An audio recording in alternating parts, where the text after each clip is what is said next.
यांच्या जीवनावर आपला मनोगत व्यक्त करत आहे समृद्धी सोनकांबळे.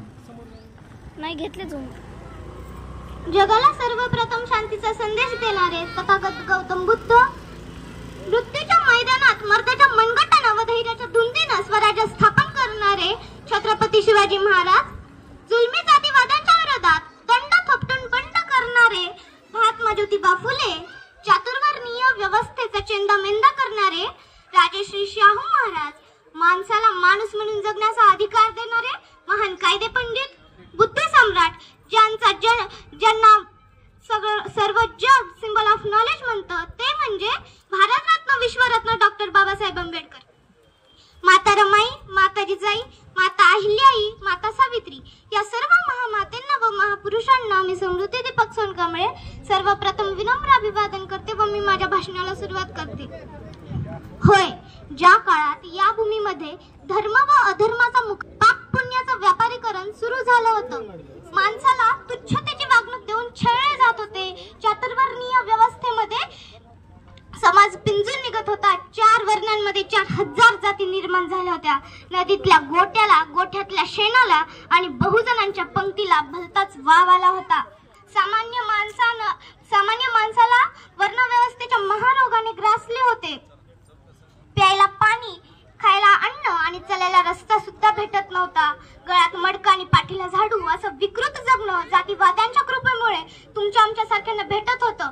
मला असा प्रश्न पडतोय की 33 कोटी देव असणाऱ्या माझ्या या देशामध्ये त्यातल्या एकाही देवाला असे वाटले नसेल का बरे की हेही माणसं आहेत, ह्यांनाही जगायचा अधिकार आहे म्हणून? का आम्हाला मंदिर प्रवेश भेटत नव्हता म्हणून आम्ही त्यांना दिसलोच नसतील का? हजारो वर्षांपासून चालत आलेल्या या मुख्य वेदनांना कायमचं नष्ट करण्यासाठी 14 एप्रिल 1891 रोजी मध्य प्रदेशातील महू या गावी माता भीमाई व पिता रामजी यांच्या पोटी महासूर्याचा जन्म झाला. ते म्हणजे बाबासाहेब होय. अहो, बाबासाहेब म्हणजे काय? तर आचार्य अत्रे म्हणतात बाबासाहेब म्हणजे बंड होय. मृत्यू म्हणतं बंड ज्यांच्या देहाच्या कणाकणातून बंड थैमान घालीत होतो. बाबासाहेब म्हणजे अन्यायाविरुद्धचा आवाज होय. बाबासाहेब म्हणजे जुलुमाविरुद्ध उठलेली वर्जाची मूठ होय. अहो, ज्या देशावर इंग्रजांनी 150 वर्ष राज्य केले त्या देशाचे स्वतंत्र अबाधित ठेवणारे संविधान करते बाबासाहेब.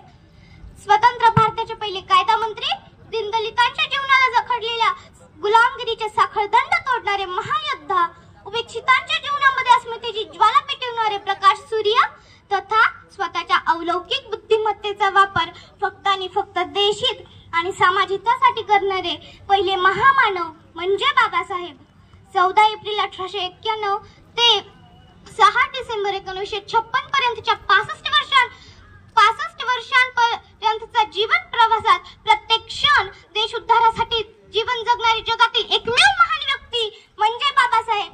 म्हणून मला म्हणावंसे वाटते, मोजू तरी कशी उंची बाबा तुमच्या कर्तृत्वाची, मोजू तरी कशी उंची बाबा तुमच्या कर्तृत्वाची. तुम्हीच जगाला शिकविली व्याख्या माणुसकीची, तुम्हीच जगाला शिकविली व्याख्या माणुसकीची. बाबासाहेब म्हणजे बाबासाहेबच, दुसरा कोणताही शब्द उच्चारायला जीभ तयारच होत नाही. अहो, वर्गाच्या बाहेर बसून शिकणारे माझे बाबा कोलंबिया सारख्या महान विद्यापीठापर्यंत कसे पोहोचले असतील बरे? त्यांना काय काय त्रास सहन करावे लागले असतील? कोलंबिया विद्यापीठ, मुंबई विद्यापीठ, London School of Economics, Gray's Inn London, Bonn विद्यापीठ ऑफ जर्मनी यांसारख्या महान विद्यापीठामधून डिग्री मिळवणाऱ्या महासूर्याबद्दल मी 5 मिनिटाच्या भाषणामध्ये कसं वर्णन करता येईल मला? बाबासाहेबांच्या जीवनातला एक छोटासा प्रसंग मी तुम्हाला इथे सांगते. डॉक्टर बाबासाहेब आंबेडकर सन 1927 मध्ये PhD शिकत असताना 1927 मध्ये जेव्हा बाबासाहेब आंबेडकर अमेरिकेतील कोलंबिया विद्यापीठामध्ये PhD शिकत असताना ते लायब्ररीमध्ये तासनतास पुस्तकं वाचायला बसायचे. ते जिथे पुस्तकं वाचायचे तिथे 2 ओळी लिहिलेली होती. पहिली ओळ होती आम आदमी पैदा होता है और मर जाता है, आणि दुसरी ओळ होती महापुरुष पैदा होता है और वो कभी भी नहीं मरता. ती जी दुसरी ओळ होती ती बाबासाहेबांनी काळ्या रंगाने मिटवून टाकली. हे समजतात युनिव्हर्सिटीत एकच गोंधळ उडाला. बाबासाहेबांना प्रशासनाकडून पत्र सुद्धा आले. त्याच्यामध्ये लिहिले होते, बाबासाहेब तुम्ही असं का केलं याचं स्पष्टीकरण उद्या सभागृहात द्या, नाहीतर तुम्हाला युनिव्हर्सिटीतून काढून टाकण्यात येईल. सर्वांना बाबासाहेबांचं स्पष्टीकरण ऐकायचं होतं.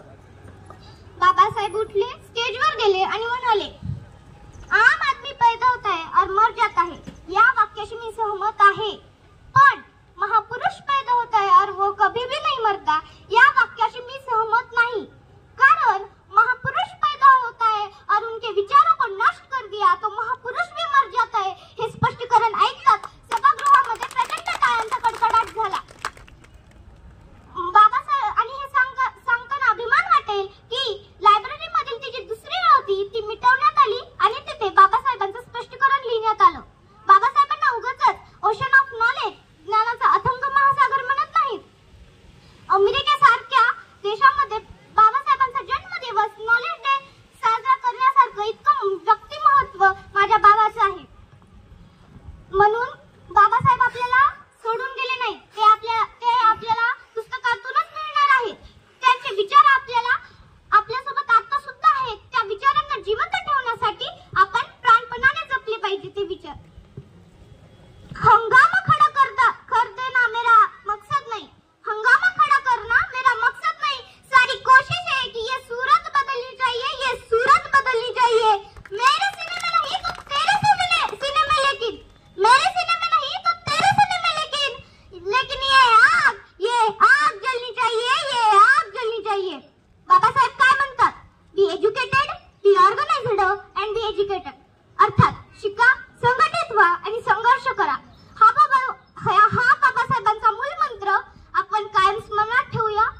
मित्रांनो, बाबासाहेबांनी चौदार तळ्याचा सत्याग्रह, नाशिक येथील काळाराम मंदिर सत्याग्रह, मूकनायक, बहिष्कृत हितकारणी सभा यांसारख्या घटनांना तुमच्या आमच्यासारख्यांना न्याय मिळावा म्हणून बाबासाहेब खूप लढले. हे आपल्याला समजतंय की 2 वर्ष 11 महिने 18 दिवस सतत अभ्यास आणि अथक परिश्रम करून बाबासाहेबांनी जगातील